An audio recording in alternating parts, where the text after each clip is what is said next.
Hello and welcome to the Freakish Lemon video podcast. I am your host, the Freakish Lemon. I go by Adrian and I use masculine pronouns. Welcome any new viewers. Thank you so much for clicking on whatever you clicked on to get here. Welcome back any returning viewers. Yes, we're returning with a podcast episode, not a vlog slice thing.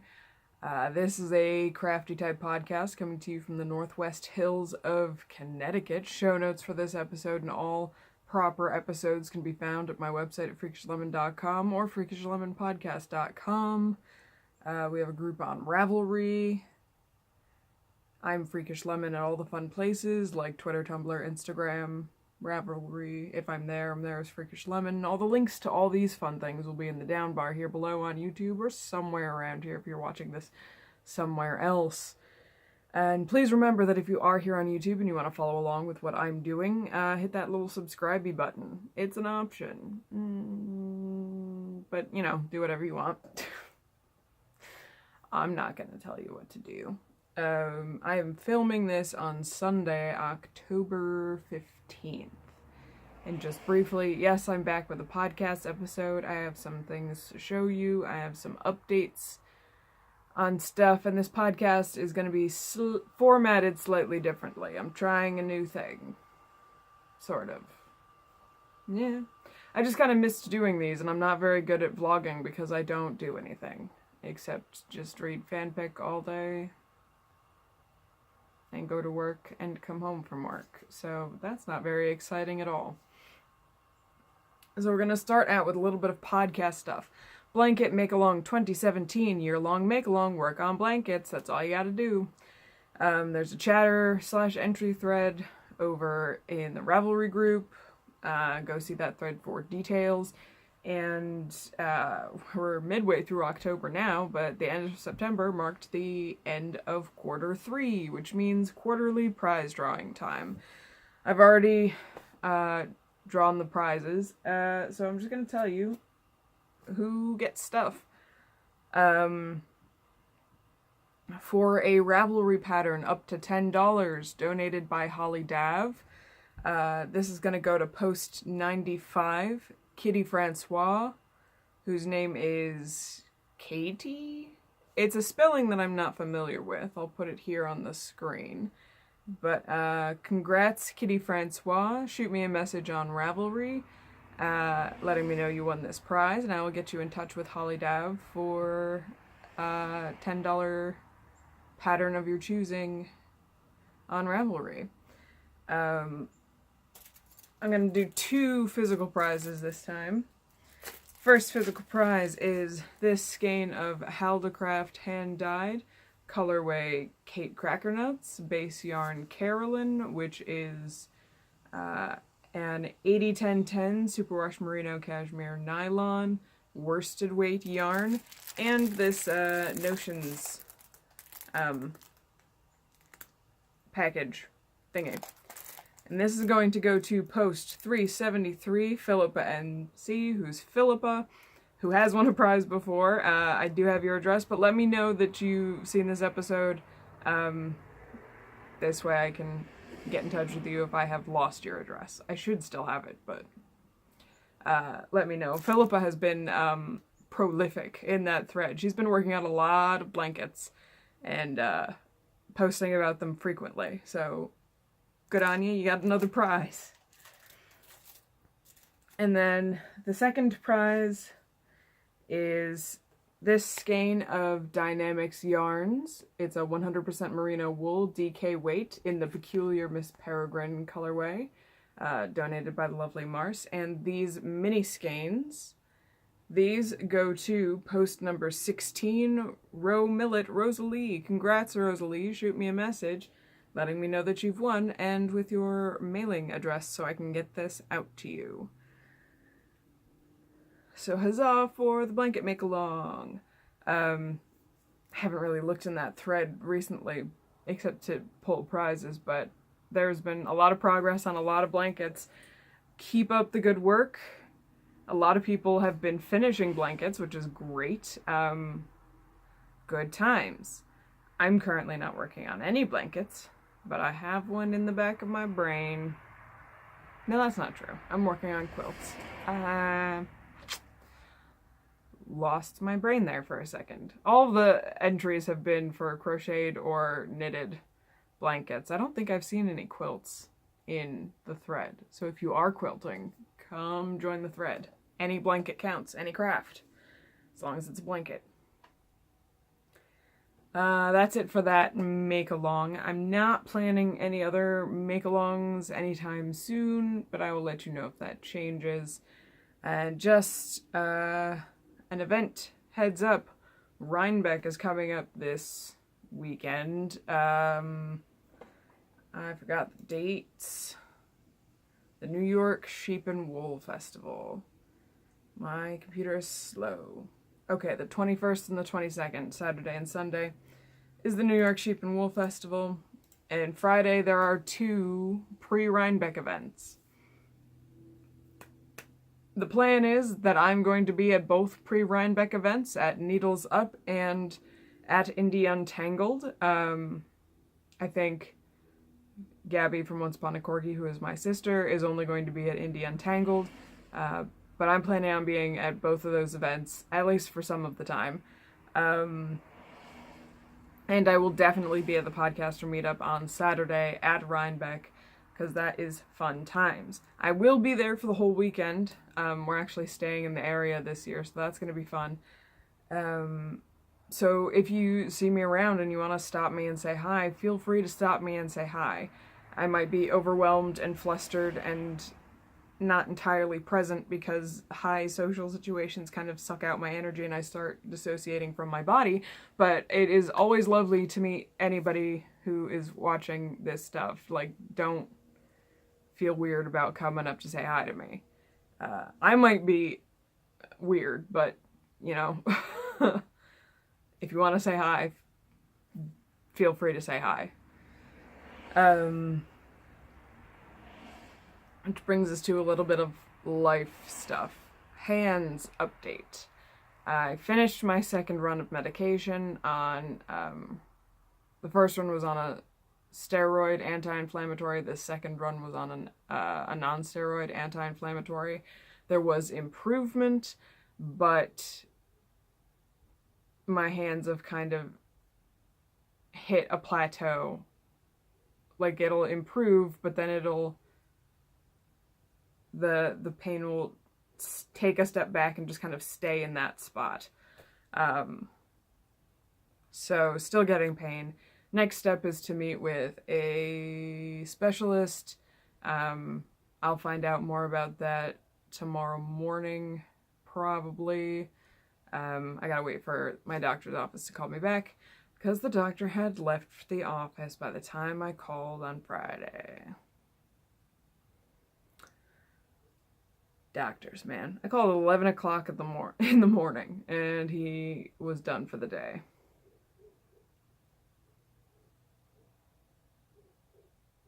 Yeah. Anyway, I'm working on it. Hoping to have more news soon about the hands. Work has been stressful.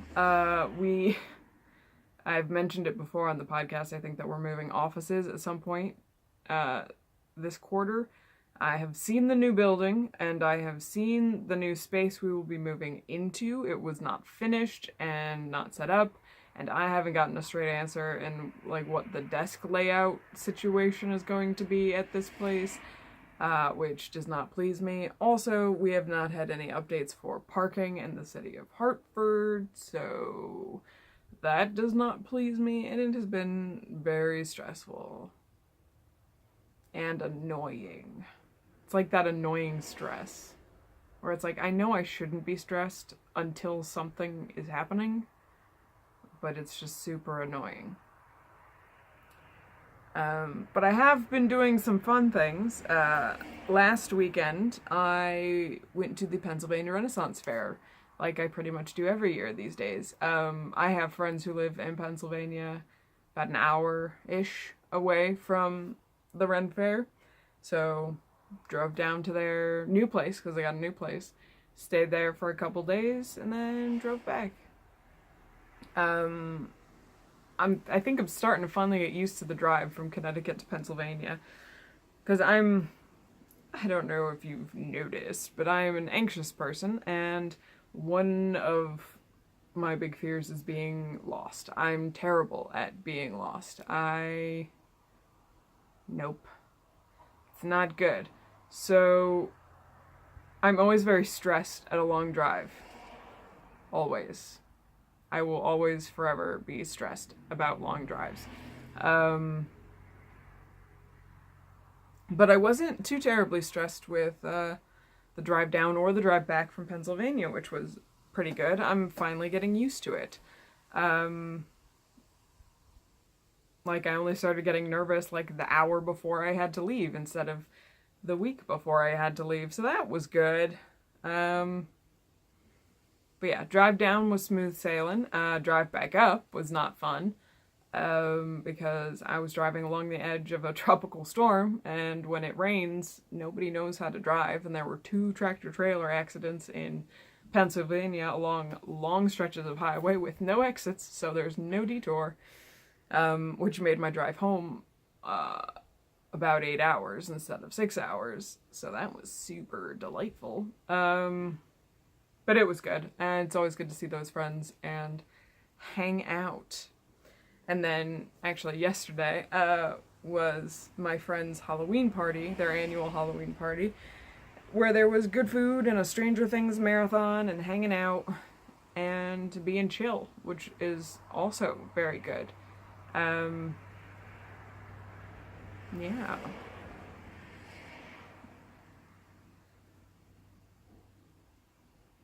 That's really all I gotta say about that. I'm still very tired. I tend to, because Gabby, once upon a corgi, doesn't live very far from my friends who hold this Halloween party. So, because I'm an hour away from either dwelling. And so I go down for the party, and then I'm usually the last one to leave the party, because I don't see them that often, just because of how life is. And, so I stay late so we can chat and everything, and then I drive over to Gabby's apartment and crash on her couch, but I'm always, you know, I'm leaving the friend's house at midnight, and I'm hanging out with Gabby and sometimes Jake until like 3 in the morning, and then sleeping on her couch, so, and I am not normally a night owl. I'm usually asleep by 10 o'clock in the evening, so if I seem a little out of it, it's because I'm tired. And I have not completely woken up today. At all. But that's pretty much it for life stuff, because I don't do things. So, now we're getting into what I've changed on the podcast. I'm not gonna split out my FOs and whips by type of craft anymore. That was stressing me out when I wasn't able to do any fiber craft, practically. So what I'm gonna do is just collective FOs, collective whips. So I do have one FO to show you. I don't know if I showed it on any of the vlogs or not, but I did finish that gift quilt that I made out of the remaining Hawkeye squares. So it's not a great shot on the camera, but there's all my squares pieced together. They're quilted. Back is done. Binding's done. All in all, satisfied with this quilt. And glad to have something finished. Yeah,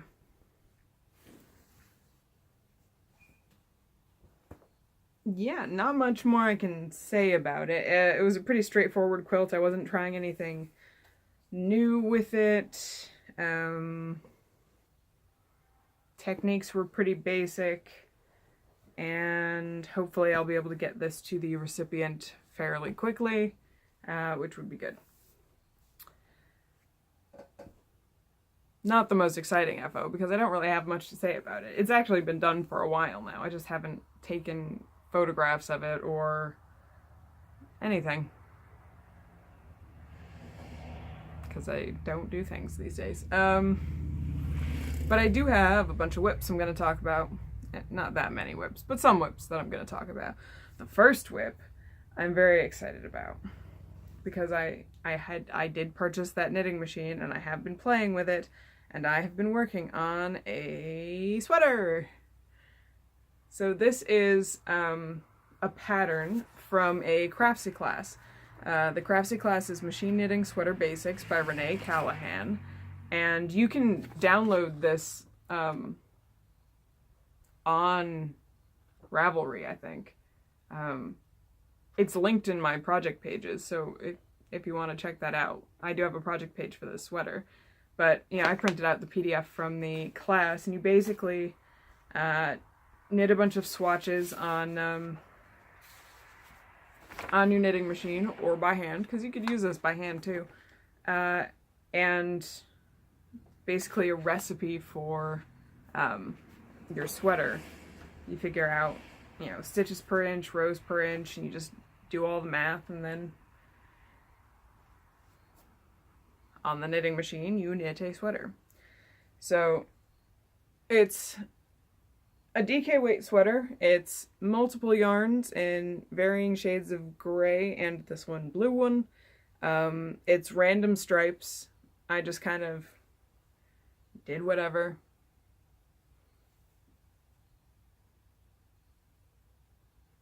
And these are all yarns that I purchased on the 2017 Western Connecticut Yarn Crawl, which I think I talked about in my last video. The full list of them is on my Ravelry page. I don't have them listed here, so I'm not going to list them off to you, but this has pretty much been all done by machine. I did the front by machine, back by machine. I did a 3-needle bind off on one side, and then I picked up all the stitches around the neck to do the rib on the machine. I did the rib on the machine, and then I did a 3-needle bind off. Nope, I had that backwards. This is the side where I did the first 3-needle bind off, picked them all up, and then once I did the ribbing, I picked up this side and did a 3-needle bind off. There's my bind off. Not the best to see.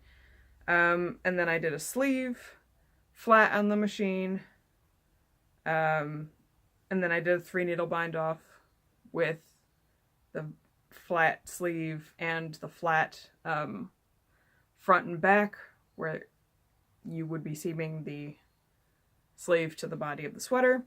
And then last night, I did a mattress stitch along the sleeve and along this part of the sweater.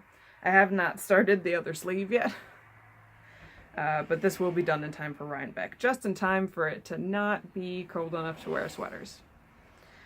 But I will have a sweater completed for Rhinebeck, and thus far it fits because I can, you know, kind of try this on. At least the right side of it fits. So that's good. And I'm very excited about making sweaters on this knitting machine.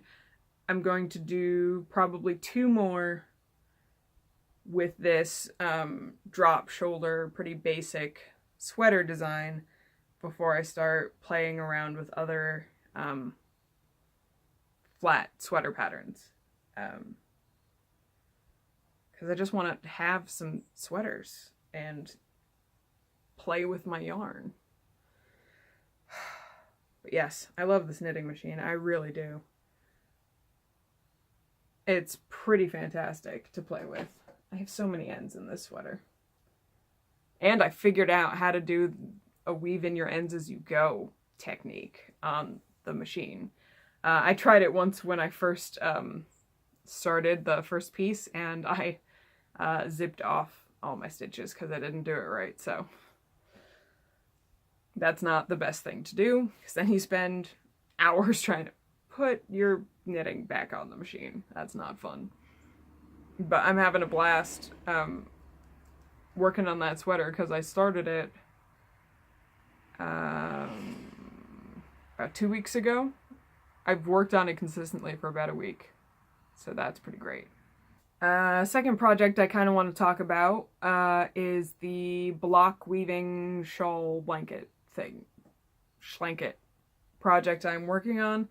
I've shown you the first strip on here before, and the second strip, and I'm on the third strip working with hand-dyed leftovers as the weave and Once Upon a Corgi Frosted Cranberry as the warp, I think. Yeah, because I warped it and I told Gabby that it looked like blood. That's the kind of siblinghood we have. It's delightful. But yeah, I am trucking along on that. I've slowed down a bit with the weaving because I have a new toy to play with. But I wanted to mention it because it was taking up a whole lot of my crafting time previously. And then I am working on 2 different quilts. I know I've shown you some of them, some bits of them on the Freakish Lemon Slice videos. First one I want to show you is a second Halloween quilt, which currently looks like this. Which isn't very exciting at all. Just a bunch of strips. But I'm going to be doing a quilt based on a quilt that I saw in the Craftsy class Strip Your Stash by Nancy Smith. And basically, I will be sewing a bunch of these strips together and then cutting that long rectangle into long strips that have little stripes in them, and then putting black between them. I'm super excited about it. I have to get over a sewing block that I'll talk about in a minute, but I'm excited to be working on Halloween things, and this isn't going to get done by Halloween, but I'm excited to be having another Halloween quilt to work on all year. And then I've also been putting in a little bit of time on a kind of planning for the future quilt. Planning for eventually moving out of my parents' house and getting a new bed. So I need a quilt on that bed. So where is my bookmark? There it is.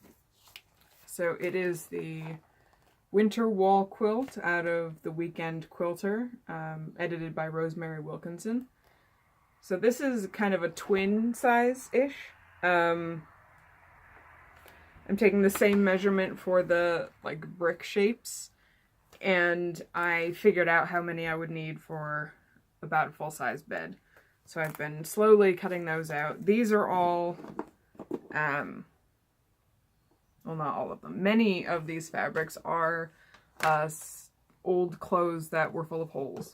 So I have a lot of, well, currently I have a lot of denim. But I have some old button-down shirts. I do have some old, cotton prints from my childhood and things. Not very many squares have been cut out yet, but I have another bin full of fabric that I am accumulating for this. Actually, I'm going to put this book into this Tupperware for now. So probably not much progress since you last saw either of those in the vlog type things, but just wanted to officially talk about them on the podcast briefly. And then I'm nearly finished with this. This is the Simplicity men's button-down shirt pattern, 1544 AA. So here's what it looks like. It's a shirt. It's got a collar, it's got sleeves, it's got button bands, it's got buttonholes. It does not have buttons. And I kind of stalled on this project because I did all the buttonholes, finished all the sewing, and washed it because I wanted to see what it would feel like before I put all the buttons on it and stuff. Wanted to kind of loosen up the interfacing in the cuffs and the button band and the collar and stuff. And I realized that I forgot to put buttonholes in my shirt cuffs. I'm not a fan of buttonholes. I did all the buttonholes in one day on purpose. So this has just been sitting on my sewing chair because I don't want to put buttonholes in the cuffs. I could not put buttonholes in the cuffs because I never wear my sleeves down. I always roll them up. But I know that if I do that, the first time I wear this shirt, it'll be an occasion where I need to roll my sleeves down. I just know it. So it's just getting over that mental hurdle of putting in 2 more buttonholes before I sew the buttons onto this shirt. But otherwise, it's just about done. I'm tentatively sure that it fits, but I won't be able to tell until I put buttons on it, so... But we'll see. Maybe I'll finish this week and wear it to Rhinebeck. Who knows?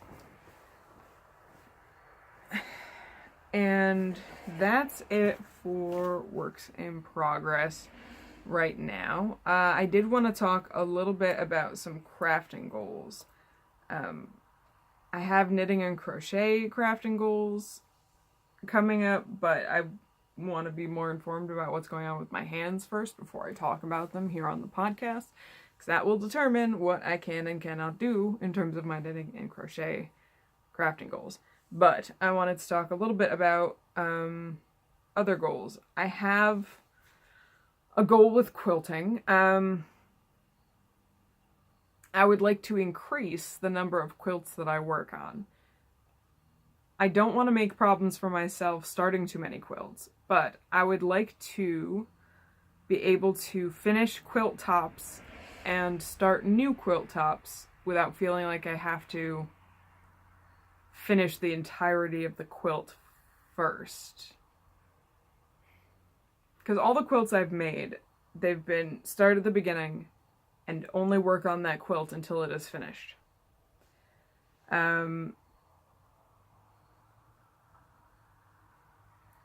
But sometimes getting the batting or getting the backing fabric,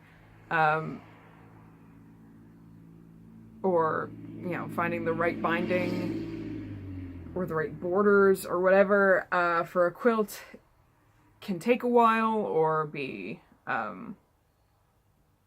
more costly than the quilt top. So what I'd like to do for a while is finish quilt tops. So I have a few of them, and then go into quilting them.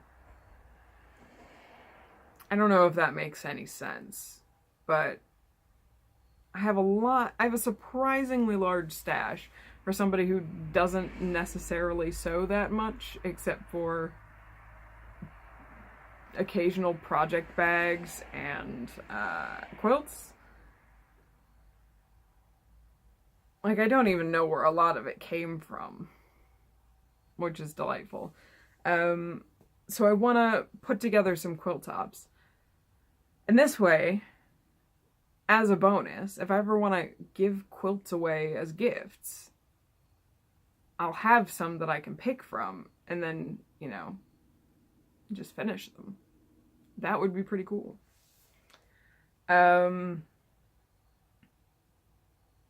And then I kind of want to... I have a goal. I've started gathering materials for this, but I haven't actually started anything here, which is annoying that I do that. But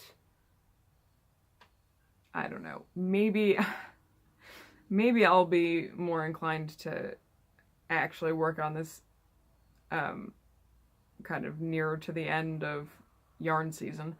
But I used to make these weird little art dolls, like just so weird little dolls, when I was younger. I don't have very many of them, and I forgot to grab any to bring over here. But I, while resting my hands, especially at the very beginning, I was looking a lot of Instagram and a lot of Pinterest and a lot of Tumblr, just to keep myself occupied. And I found this like community of art doll makers on Instagram especially. And I'm gonna have a whole bunch of links in the show notes. You should totally go check these people out. People who do like replica Falcor from the Neverending Story. People who make like creepy, weird, like crow witches. Like some really cool kind of art dolls and sometimes puppets type of thing. And I kind of want to get into doing some of that again. I used to make all sorts of weird stuff before I really took up yarn crafts. Like I once made a replica of the city of Hamunaptra from The Mummy in a shoebox out of like masking tape and popsicle sticks and glue and sand. Like I used to do weird stuff like that. And I kind of want to get into making those little weird dolls again. I've got ideas. The first idea I've got, I will tell you about because I'm kind of excited about it. I want to make a rat with a plague doctor mask and cloak. And I want to make like weird wireframe dolls that have animal skulls instead of faces. Like, I want to do stuff like that occasionally. So you might see some of that on this podcast coming up after kind of yarn season, when I'm the most obsessed with all of the yarn. Yeah, but those are just a couple of crafting goals that I have right now. While I'm waiting for a diagnosis on these hands. Which brings us to other stuff. I've structured other stuff a little bit differently too, but I'll talk about it as I get to each section. Stuff I'm playing. I've been playing a lot of Star Wars Galaxy of Heroes. I'm probably not as far as I could be. I'm gonna put my ally code in the show notes, so if you wanna be my ally on Star Wars Galaxy of Heroes, so we can borrow each other's cool holographic Star Wars characters to go beat up other Star Wars characters, totally add me. I'm totally cool with that. So, stuff I'm listening to. I'm going to start talking about my audiobooks here in this section of other stuff. Not a huge change, but they were in stuff I was reading before. So I finished listening to Dark Force Rising, the second book of the Thrawn trilogy by Timothy Zahn, narrated by Mark Thompson. And I'm, I think, 3/4 of the way done with The Last Command, which is book 3 of the Thrawn trilogy. Same author, same narrator.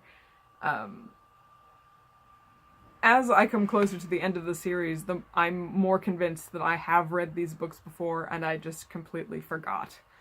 Because nothing has been a surprise. And there's moments where I anticipate exactly what's going to happen, and I'm like, I don't think I would necessarily so cleanly predict all of these events if I hadn't read these books before. So I think that mostly solves that mystery for me. And then, because I had long car drives ahead of me going to and from Pennsylvania, I decided to grab a book on Audible that wasn't a Star Wars book. Just to keep my brain from, like, lulling itself to sleep. Because I've had that, not actually lulling myself to sleep, but hitting that point of just, I'm so used to listening to Star Wars that I start zoning out while I'm driving. So, especially on long car rides like that, not good. So I decided to grab an audiobook that's kind of out of my usual book reading. This might be a young adult book, but I'm not entirely sure. Audible doesn't always make that. It doesn't always shout the that kind of categorization from the rooftops the way like physical bookstores do, because they want you to know if it's a young adult book if you're in a bookstore, which I find a little annoying. But I'm not sure if this one is or not. But it's a book called Openly Straight by Bill Konigsberg, narrated by Pete Cross. It's about this kid, Rafe. He's a junior in high school. He's from Boulder, Colorado, and he's openly gay there. But he feels that he's kind of cut off from the rest of his classmates because they always see him being gay first and kind of ignore the rest of him. So he decides to go to an all-boys boarding school in Western Massachusetts. In Massachusetts. It's not really Western Massachusetts. Probably west of Boston, but you know. Boston might consider it Western Massachusetts. Anyway, go to an all-boys school and then not tell people that he's gay. He kind of goes back into the closet. He doesn't think it's that, but basically his entire family and his best friend is like, that's exactly what you're doing, is going back into the closet. But he gets to experience different things there, but then he starts getting really close to this guy, and they start having, you know, a romantic relationship, and this guy had always thought of himself as straight, and so he's like struggling a little bit with those feelings he's having for Rafe, but Rafe is not telling him the whole truth about who he is, and I mean, it's pretty good. It ends on kind of a weird, unresolved note, which made me buy the second book, called Honestly Ben by Bill Konigsberg, narrated by Dan Bittner. And that book is from the point of view of Ben, who's the guy who kind of starts falling in love with Rafe. And frankly, I found his book much more interesting. It starts out from the point when Openly Straight ends, but Openly Straight, for Rafe, there was just one note of tension. Who is or is not going to find out that he's gay and he wasn't telling people?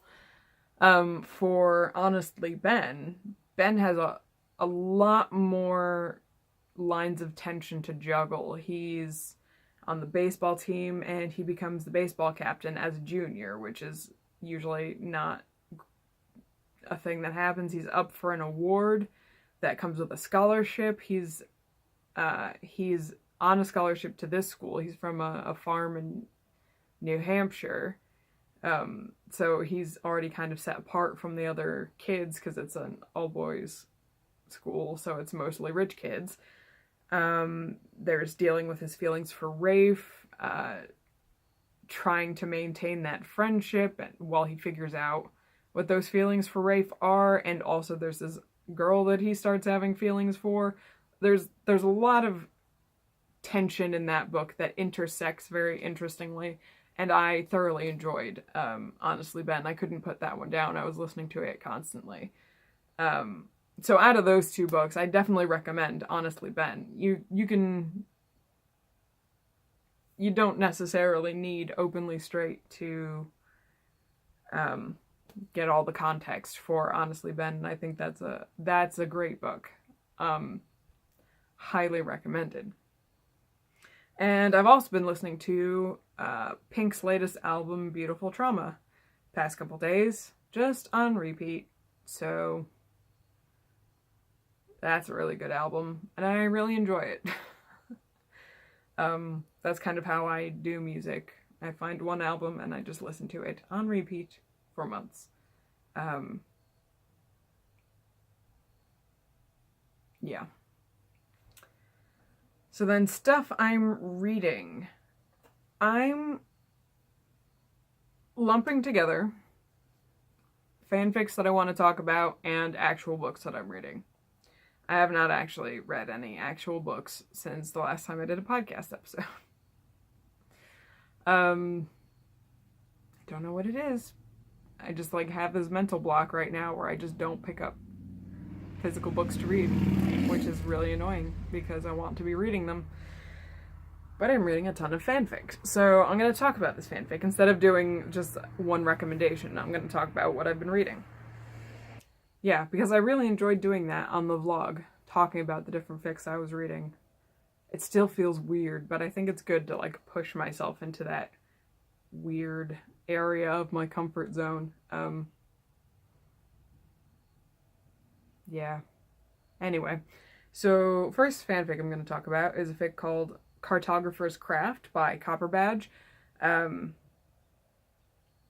the summary is, in the summer after Harry's 6th year, Harry and Remus uncover a section of the Marauders map has been hidden for the past 20 years, releasing a carbon copy of 16-year-old Sirius Black from its depths. As they prepare for the impending war, Sirius must find a place for himself in this new world, Harry must find a way to destroy Voldemort, and Remus must face his own past while trying to build a tenuous future with Tonks. You should know that Copperbadge is one of those fic authors that I kind of follow from fandom to fandom. I've been reading his stuff for years and years. But I had gotten into his writing after his Harry Potter phase, so I've been going back and occasionally reading the stuff he wrote when he was into Harry Potter. And this is a really good one. It's a great premise where, 16-year-old Sirius Black is basically an accidental good Horcrux. Sirius Black just loved that map and working on it so much that he just kept pouring bits of himself into it. So Remus accidentally releases him into the real world. I just really love the structure of this story. I love Harry's role in it. I love Ron and Hermione's role in it. I love Sirius's role in it. I love his characterization of Remus Lupin.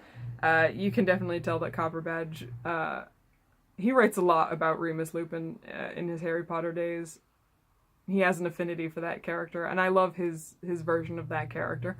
I love his characterization of Tonks and Remus and Tonks navigating their relationship while kind of being responsible for Harry and Sirius. I really like how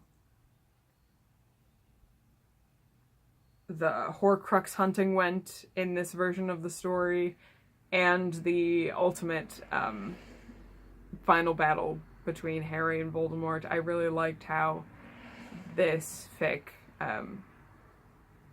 made all those things come together. And now you will be subjected to my current favorite thing that I like to read, which is Unexpected and or Reluctant Dad Snape. I can't help it.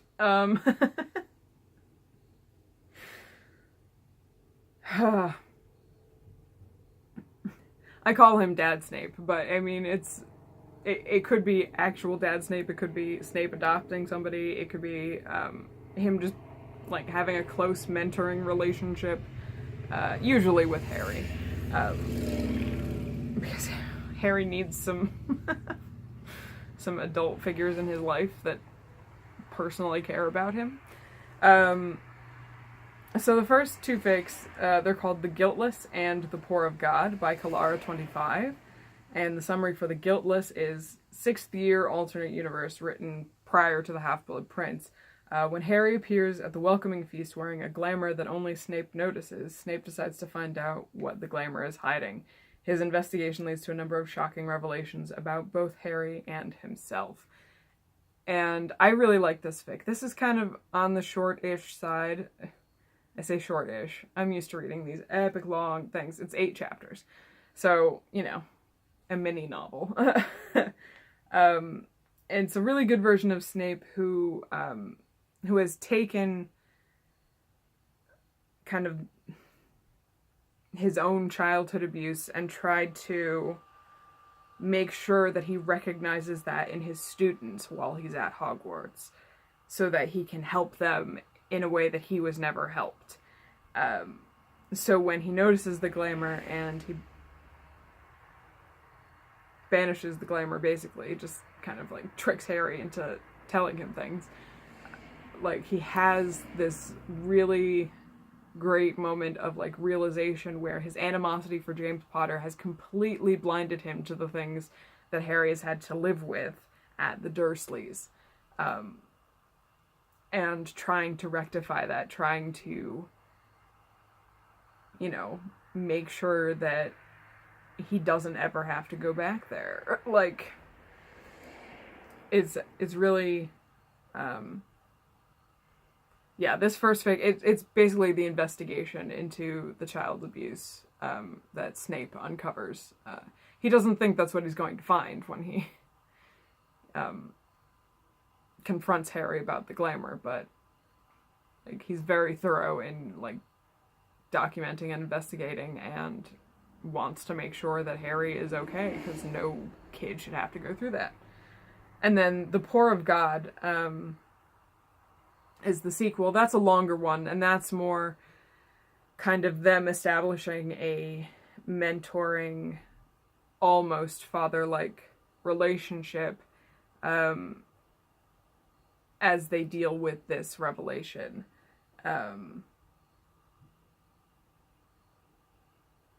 And there's some quality Luna in this fic, which surprised me, but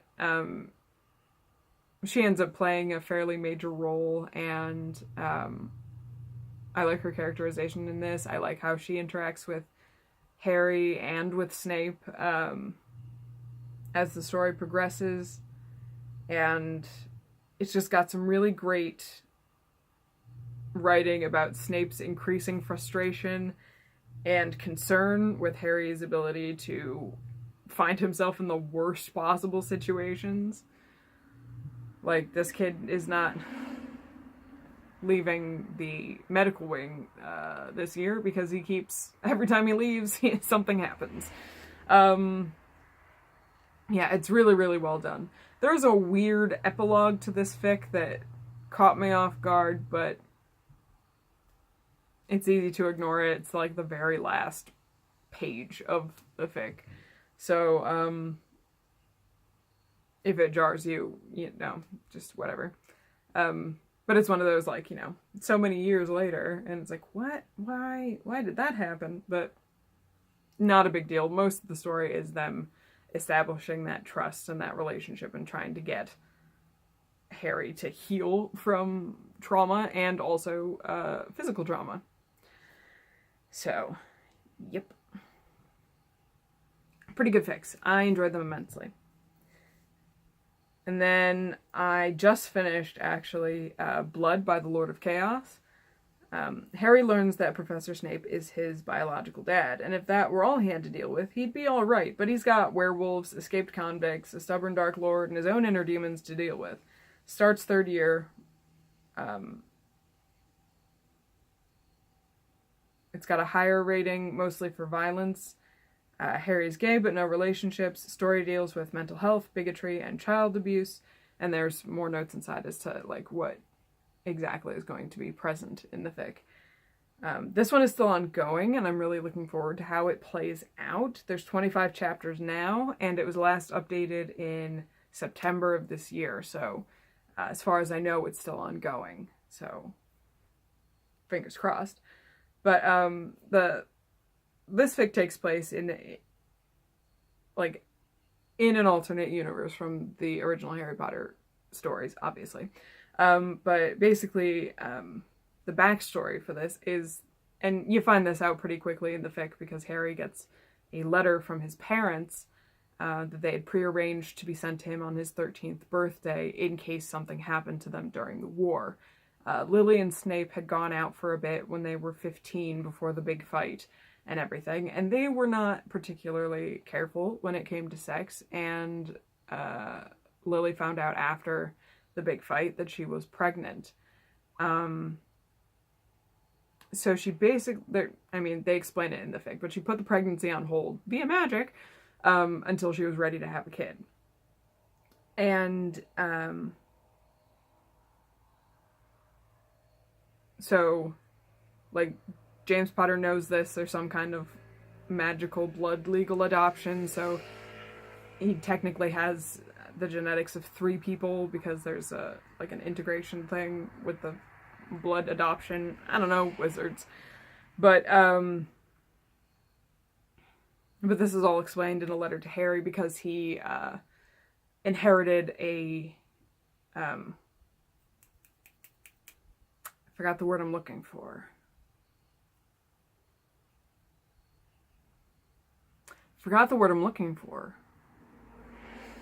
Anyway, he inherited a genetic disease from Snape. He got hemophilia. And James Potter did not. So nobody would know about it. And there's like a charm that you put on children until they magically mature, and then there's other stuff you have to do. It explains it all in the fic. It all makes sense by Harry Potter world made up rules. And also in this universe, Sirius Black was murdered by Fenrir Greyback. Everybody knew that Peter Pettigrew betrayed the Potters. Sirius Black went after him. He never caught, or Peter faked his own death and everything, but then Fenrir Greyback was kind of loose without Voldemort in power to kind of curtail him, so he murdered Sirius, and this is an alternate, Prisoner of Azkaban story. So instead of Sirius Black escaping Azkaban, it's Fenrir Greyback plus some other random Death Eaters that are, like, trying to get the Dark Lord back. So there's a lot of werewolf times in this fic, more than the original Prisoner of Azkaban. I really, really love this fic. Harry gets attacked by Greyback at Privet Drive, so the Dursleys kick him out because he's a danger to their family. And then he has to try to sort out whether or not he should tell Snape that they're family, especially since Snape seems to have a wake-up call over the summer and kind of tries to change how he's treating people in the school. It's explained much better in the fic than what I'm doing here.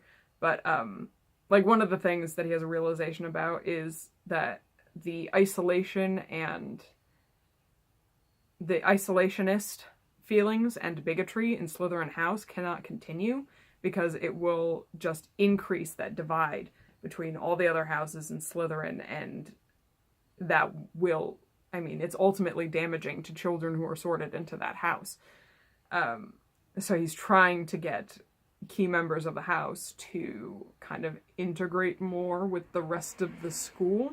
So, like, that's one of the things that he starts changing. And there's a lot of really great friendship with the trio in this fic. Like, Hermione and Ron and Harry they're equally supporting and helping each other. It felt like in the books a lot of the time it was Hermione and Ron supporting Harry, and Harry not doing terribly much to support either of them. It's a lot more balanced in this fic, I feel, than the books, but it's really, really great, and their interaction with other kids at the school is really, really great. I think a lot of them are original characters, but there are efforts made to interact with other people in the school. It's not just them all the time. There's also some really, really great Weasley family time, which I don't think is quite captured in the original books, because Harry is on the outside of that family. Even though they love him, he kind of holds himself apart from them a little bit because of his destiny. But there's some really great family stuff because of how that third year ends.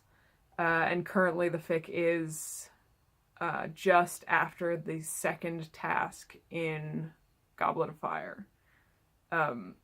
which is also super interesting because of the things that have changed in this universe because of how the events unfolded for Voldemort's first fall. So really, really good. And then this next series of fics it's an epic series. It's a long series of fics. They're really, really good. They're all by Green Gecko, and it starts with Resonance. Year 6 and Harry needs rescuing by Dumbledore and Snape. The resulting understanding between Harry and Snape is critical to destroying Voldemort and leads to an offer of adoption. Covers Year 7 and Auror training. Revolution. Harry continues his Auror training and begins a journey of mastering his unusual and growing powers. Harry, with the help of his adopted father, is finally making his own way, but fate and prophecy are never completely absent. And then Resolution, which I'm actually still working on. Harry enters his second year as an Auror apprentice, Snape's wedding looms, and Harry's odd new powers mature, creating mayhem, perilous temptations, and opportunities to gain real wisdom.